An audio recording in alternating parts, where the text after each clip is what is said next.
in this lesson I would like to discuss the piece of punctuation which is called the hyphen.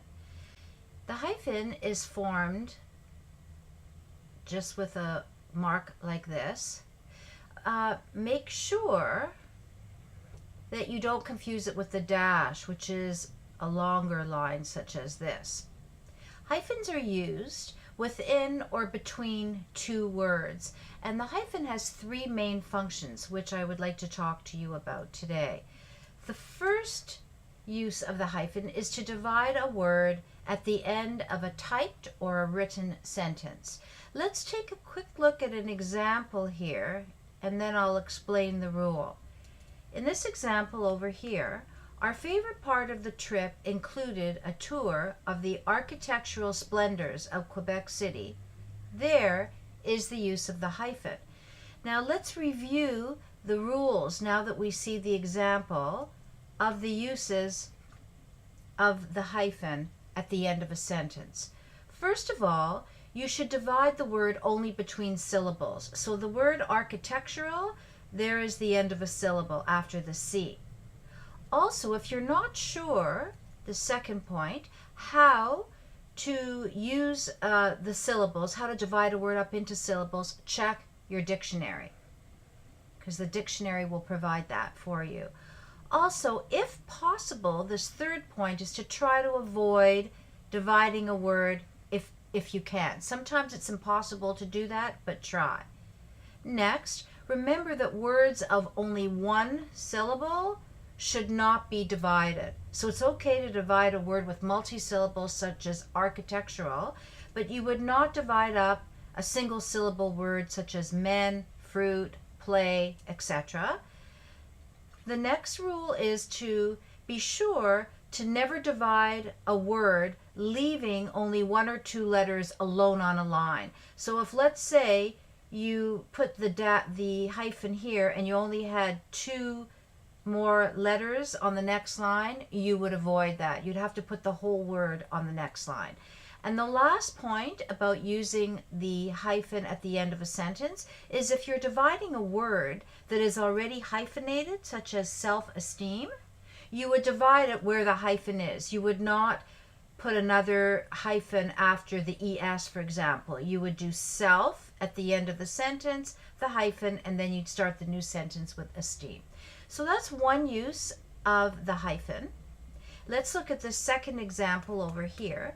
The lawyer put on his coat, placed his papers into his briefcase, and then hurried to his meeting. In this example, the word briefcase did not fit on. It would have taken me too far into the margin if I had written the word case and thrown off the spacing, especially if you're writing a business letter. You want the spacing very accurate. So therefore, you put the hyphen and it after brief, and then you would write the word case on the next line. The second rule for the use of hyphens is they're used to join two or more descriptive words that act as a single word. So it's usually an adjective-noun combination. It's a combination of an adjective and a noun, and they go together. Example, let's look at the first one. Her green-blue eyes are strikingly beautiful. Eyes is the noun, and green-blue, they're a mixture of a green and a blue. That would be hyphenated because it's serving as a combination of adjectives describing the noun eyes, and they're descriptive words. So it's acting as if it's a single word. The second example, the firstborn child often gets the most attention. You're describing the child is the noun, and the adjective combination is firstborn. So because it's a combination and they go together, you would use the hyphen here as well. And in the last example, the slow-moving van almost caused an accident on the highway. We've got the descriptive word slow-moving, and they're acting really as one unit, and they're describing the van. So you're using it as an adjective, these two words, to describe the noun van. So you would use the hyphen. And finally, here's the last example of the use of the hyphen.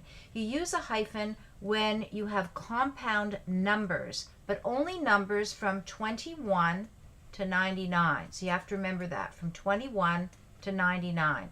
You also use a hyphen when you're referring to dimensions, like dimensions of a room, and also to fractions.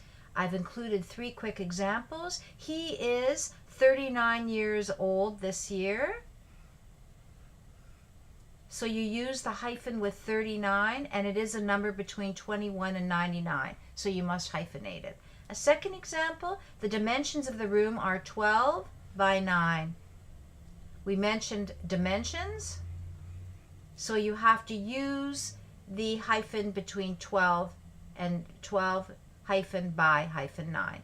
And the last example is, this is 1/8 shorter than I had requested. It's a fraction, and we mentioned that you use hyphens for fractions, so you would put a hyphen in between 1 and 8. So those are the main rules for the uses of the hyphen. Let me know if you have any questions or if you don't understand any of these rules. Thank you so much. Bye-bye.